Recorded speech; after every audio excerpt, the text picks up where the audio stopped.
Hi, this is Joy, and I would like to talk about today's transits. I don't often do a daily transit reading, but today I'm going to do it. There's some heavy stuff going on. And I just recorded a video and I'm going to upload it at the same time about how to take care of yourself and hold space for yourself when heavy, intense feelings are coming up. And if you're finding that that's happening to you today, that video might be worthwhile to check out. Um, and it is January 17th, 2022. And let's go ahead and take a look at the chart for today. So this is just, the current placements approximately of the planets. And the main thing that we have going on right now is a full moon in Cancer. So this is the moon in Cancer and it's opposite the sun in Capricorn, and the sun is conjunct Pluto in Capricorn. So anytime Pluto's involved in anything, it's going to be heavy. There's like noisy stuff going on outside, and I hope it doesn't show up too much in the video. I'm just going to keep rolling with it. So anyways, anytime Pluto's involved in something, it brings a certain heaviness and drive for transformation to it. And anytime the sun is involved in anything, it brings clarity to it. And it can be a bit energizing, not like Mars level energizing, but it can be a bit energizing. And anytime the moon is involved in anything, it brings emotion and feeling and intuition into it. So having the three of these all in this powerful aspect today means that we're going to have an opportunity to process some really heavy things, particularly related to Cancer themes, and that would be emotional expression, nurturing, home, family, and just feelings in general. And um, nurturing could be a real big theme with this one. And then Capricorn themes also are going to be a really big deal. And that is stuff like productiveness, material acquisition, like, making money, being responsible, and uh, like doing what society wants you to do can be part of Capricorn themes, because like you got to know the rules in order to play the game, in order to win the game. And Capricorn is proactive about these things. Um, and we as a world, as society, have been the, as a collective, have been feeling a lot of drive for transformation for a long time now. In fact, I'm going to just look it up. When did Pluto enter Capricorn? 2008. Okay, so it has been a while, and we've been seeing a lot of these themes in society, themes of transforming the way we approach work. And Capricorn is also related to authority and institutions, structures, like, government and corporations and that sort of thing. So there's been a big push in society since, about 2008 to transform some of this stuff. And it also helps that Uranus is in Taurus, but that's a different subject, sort of. Um, and having the sun conjunct Pluto is going to really shine a light on these themes and show us how they relate to how we were nurtured and how we nurture others, how we care for our own emotional needs. Affection is also a strongly Cancer theme, and just like emotionally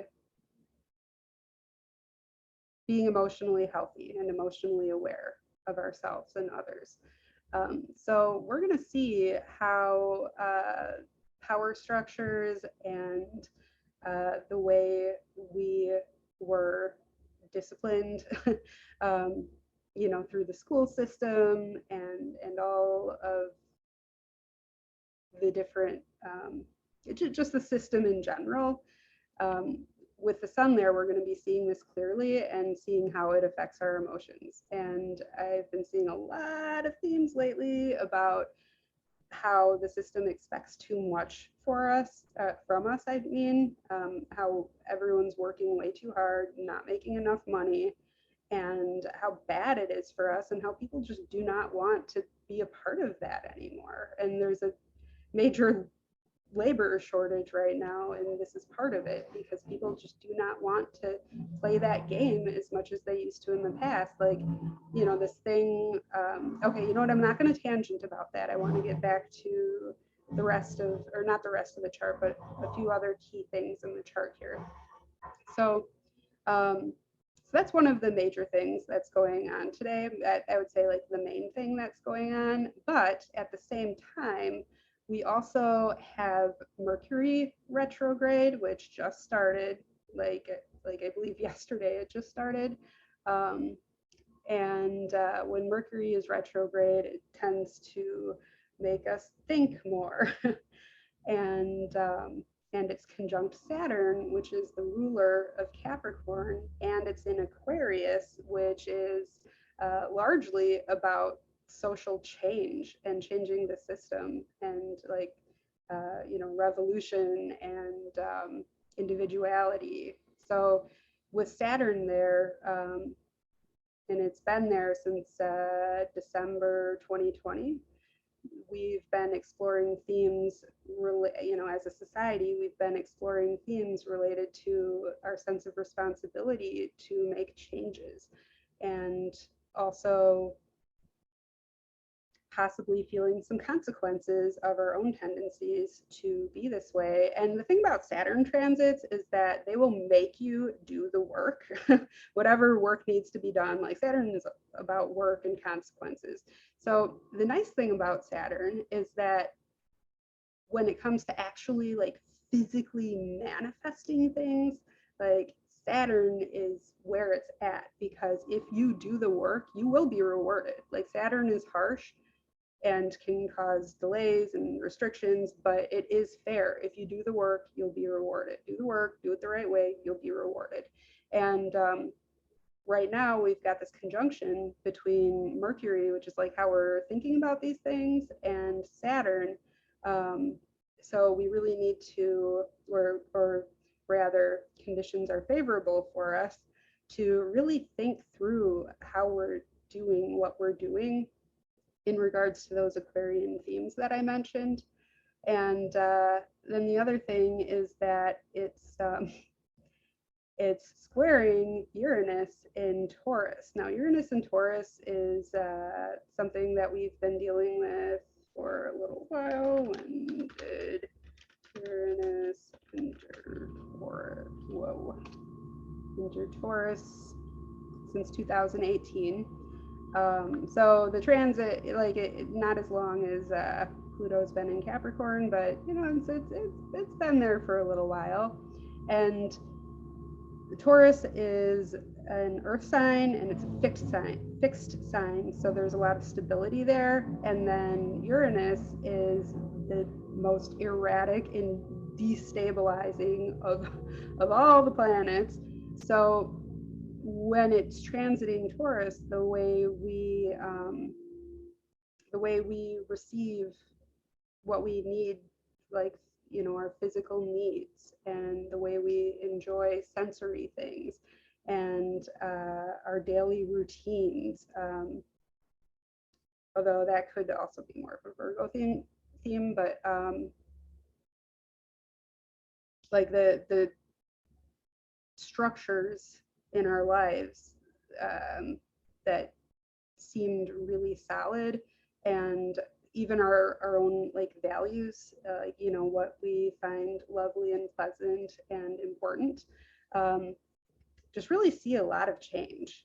And if you look at how the transits fall in your own chart, and I'll post a link to a video about how to do that.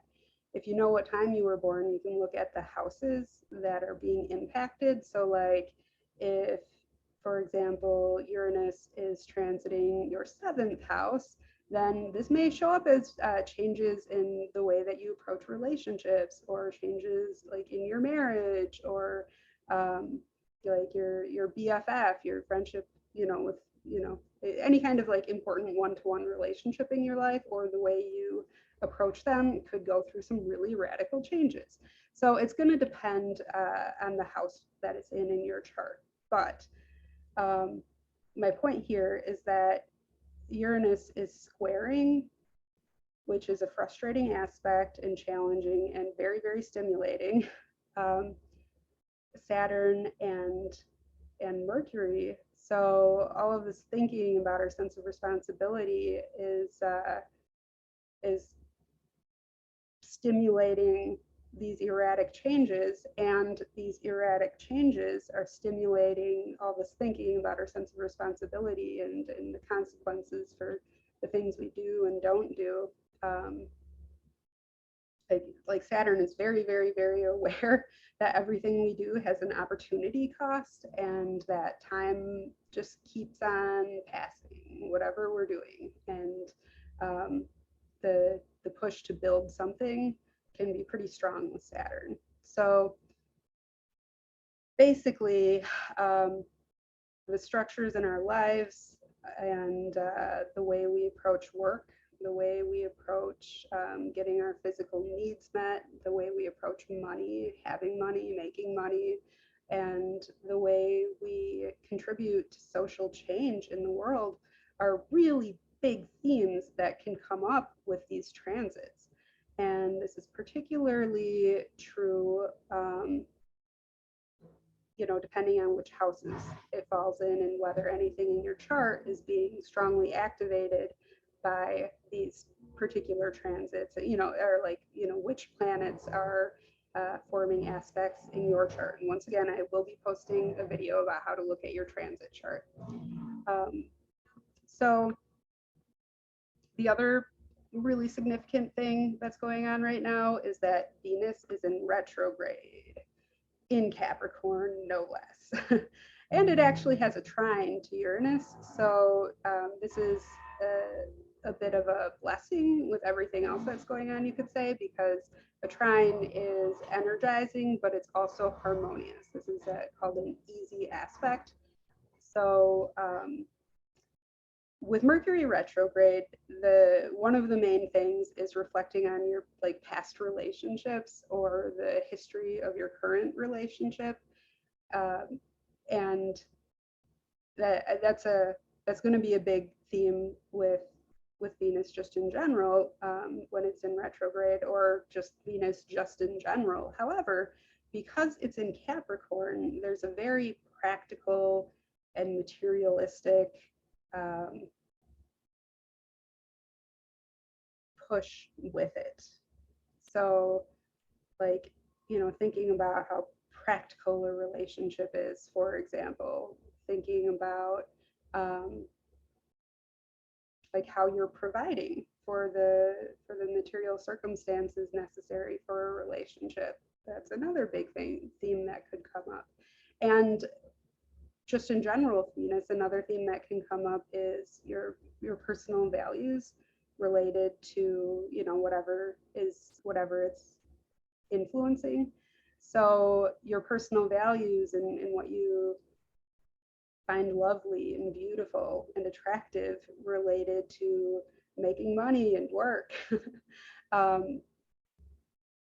That's something that's going to be pretty strongly activated right now. So this could be a really good time for making changes, for making a move. If there's a career that you've been thinking about starting, that might weigh really heavily on your mind with these transits. Or if you're like, what, the way I'm doing my job right now just is not working for me. Like, I'm going to tell them, I'm going to do 4 10-hour days instead of 5 8-hour days, or I'm going to work from home, or I'm not going to work on weekends, or like, even something like this thing that you guys have been making me do is not what I was hired to do, and you either need to promote me and give me a raise, or you need to find somebody else to do it because it's not actually part of my job. I didn't agree to do this when I accepted this job, and I don't want to do it anymore. It just as another example. Alternatively, taking on more responsibility at work, if you feel inspired to do so, could also be a thing that could come up with these transits. And let me just see if there's anything else of particular importance. It's tempting to just go ahead and like read the whole chart right now. Okay, so this is important. Chiron represents our deepest pain in life, our deepest wound, and Chiron transits show us where our deepest pain is in the collective. Right now, Chiron is in Aries, and that means that we're being shown themes related to personal power, like not personal power, like personal strength would be a better way to put it, because Pluto is more like personal power is more strongly related to Pluto than to Aries or Mars. But in any case, our ability to like do things, to directly go for what we want, to be direct just in general, to want things, to set goals and go for them, to prioritize our own needs, to express anger, and also taking a look at how anger has been expressed towards us in our lives and how we utilize aggression with each other. These are all like Chiron and Aries themes that come up. How forceful we can be in any given situation. And personally, I have 3 personal planets that are right at the beginning of Aries. Chiron takes longer to go through Aries than it does any other sign because it has like an oblong orbit. Like it spends more time in some signs than others.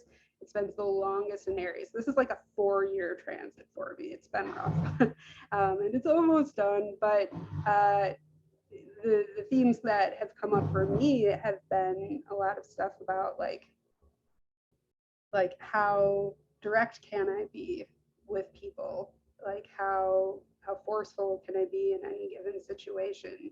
And because it's transiting personal planets, well, any planet it transits, like themes related to those specific planets also come up. And Chiron transits are going to show us what we need to heal, and it's not fun, but if we can stay present with it. And again, I'm going to reference that video I made about like holding space for heavy things that come up.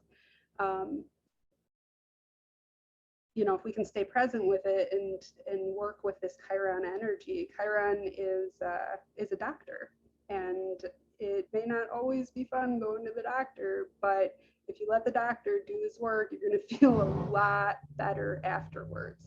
So Chiron is important in what's going on right now in today's transits, because there's a sextile to Saturn and Mercury. So sextiles aren't like super strong aspects. There's a little bit of energy that's transferred there or like stimulated there, but it's more about like it's more passive. It's more about like an understanding and like passive support. So like it kind of helps to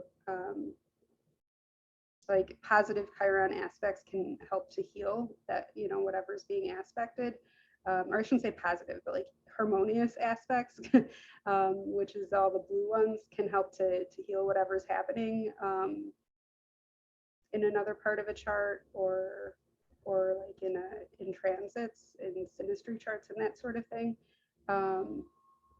Disharmonious aspects are going to be more painful. So that's these red ones.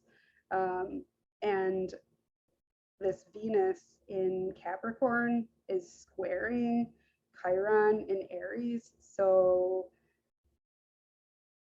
Chiron squaring Venus is like Chiron in Aries squaring Venus in Capricorn is going to bring up themes related to whether you can go for things that you want and whether you have the means to support going for things that you want, and how, you know, your aggressiveness or lack thereof could be negatively impacting getting what you want, you know, like actually physically manifesting what you want, what you value. And you know, and it could be because like you're not going for it enough, or it could be because you're going for it too forcefully or the wrong way. um, Aries is not the most, like, social graces are more of a Libra thing, and that is the opposite of Aries. So, you know, Aries can definitely lack social graces and lack patience for sure. Like impatience is a huge, huge, huge, huge, huge Aries theme. So, and in fact, Venus in Capricorn is very, very patient and likes to build a foundation for things and, you know, do things the right way. And, you know, looks at how realistic things are. And again, this can be related to relationships because it's Venus. So, feeling impatience to make something happen uh, in this tense energetic relationship to these Venus and Capricorn themes could also be a really big theme coming up with all of this happening right now. And I guess the other things that are coming up, I can just touch on really briefly. I don't want this video to end up being too long, but Neptune is like our collective illusions and delusions and fantasies, and can be very intuitive and like spiritually connected.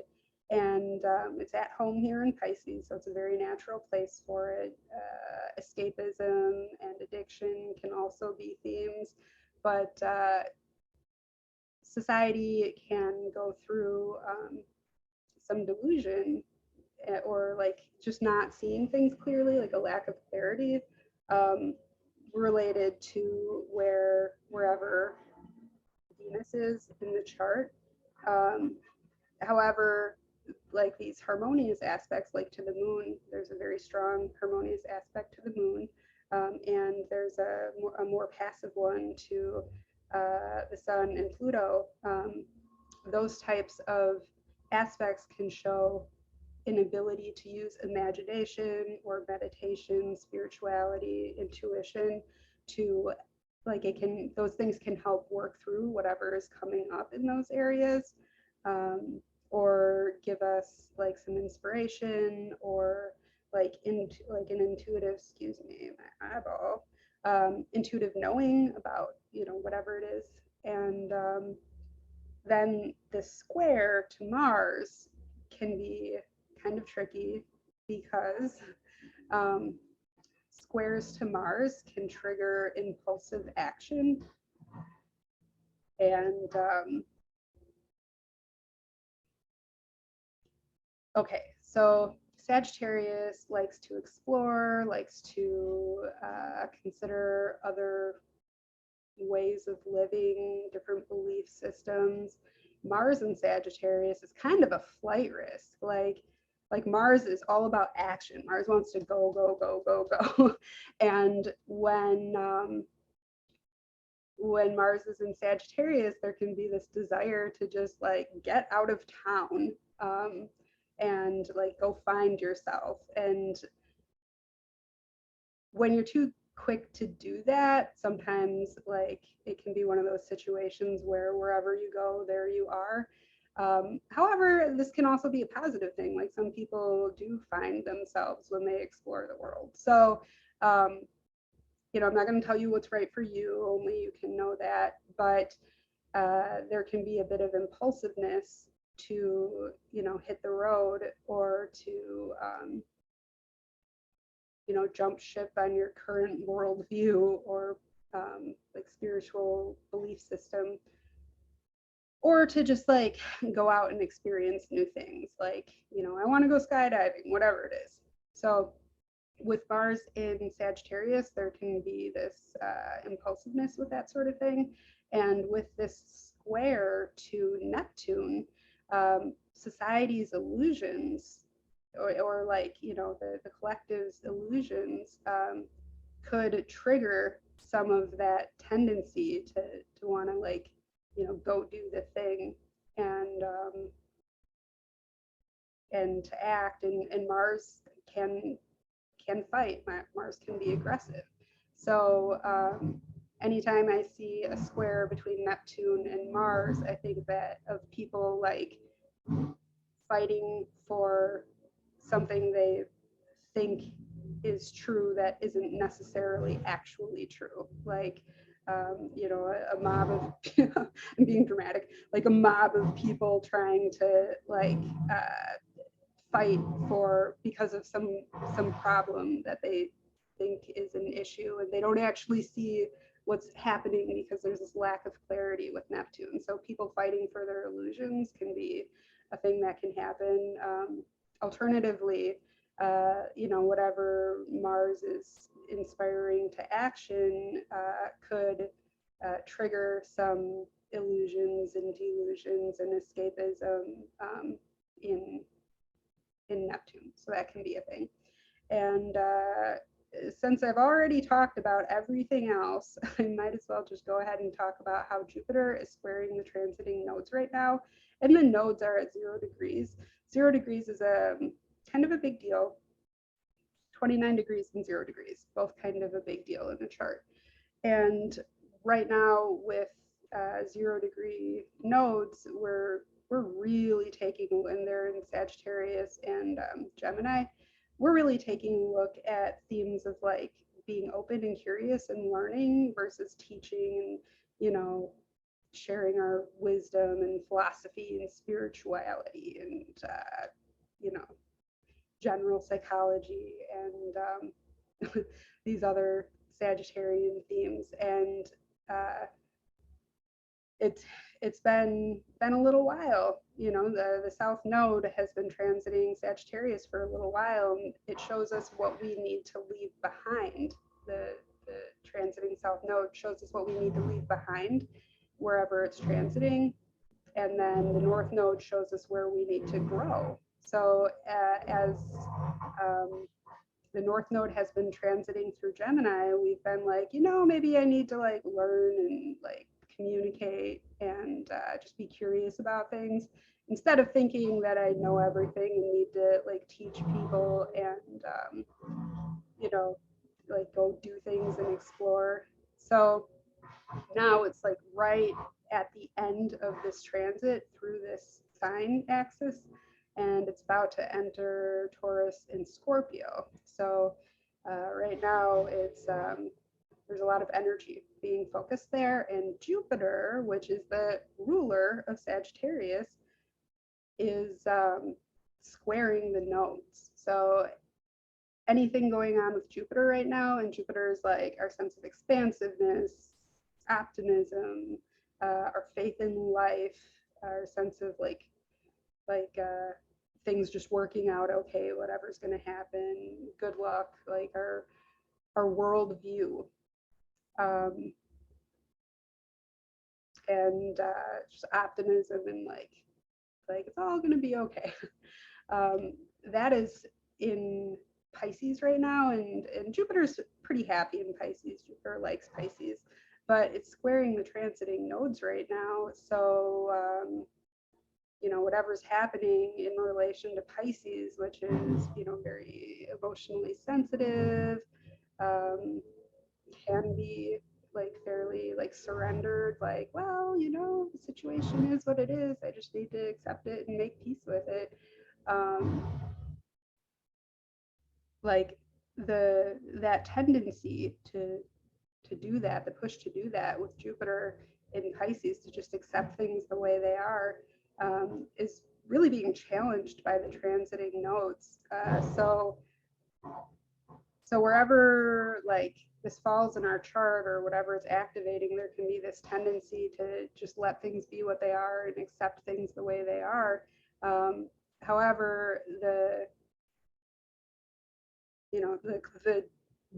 destiny of the collective right now is to look at what we need to leave behind in terms of exploration and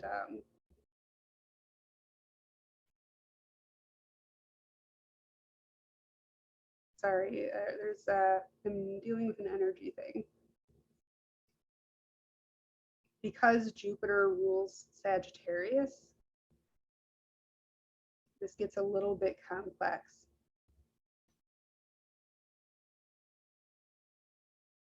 But the feeling that I'm getting with it, when I see charts, I don't just see them logically. I actually energetically feel them. And the feeling that I'm getting with this, and it's right here, the square to the nodes, is that there's this feeling like maybe it's not okay, like whatever it is, maybe it's not okay, and maybe I don't just need to make peace with it and feel good about it and go along with it, or like try to have a positive outlook and look for the silver lining. Maybe that's not the thing. Maybe what I need to do now is talk about it. Maybe what I need to do is learn more about what possibilities the situation may contain and to talk through the issues related to it. And yeah, a certain amount of faith in life is a positive thing, but maybe it'll be okay if I try to work through it instead of just continuing to flow with how things are going or have been going. All right.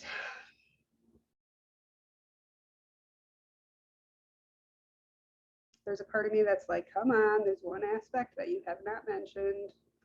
Okay, I'm just going to go ahead and do it.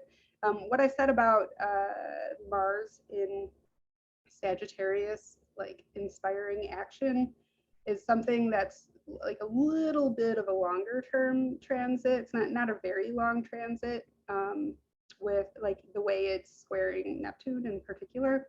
But I kind of want to add that today that might not be felt as strongly because there's an in conjunction. That's what this green dotted line is, to the moon. So today is probably going to be a day for a lot of people that's less about action and more about reflection, because there are, so depending on what gets activated in your own chart, of course, there's a lot more going on with the moon today than there is with Mars, and these two placements, Mars and the moon, like don't get each other. Like they're like, huh, like they're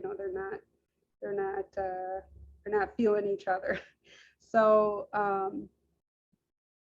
so like feelings, reflection, being comfy at home are probably going to be like more notable themes for a lot of people today than this desire to move to Africa or whatever. And what else? Yeah, I don't know. I could talk about how there's positive aspects between like some of the other things in the chart, like the moon to Neptune can give us more intuition than usual. So like pay attention to any visions, dreams, daydreams, whatever's coming up for you. And then there's a positive aspect to the nodes as well to the moon. So so it really all comes together pretty nicely. All right, I'm going to go ahead and wrap this up. This is probably like half an hour long, and I wanted it to be like 10 minutes. That's all right. I'm going to roll with it. Thank you for watching. Let me know what you think.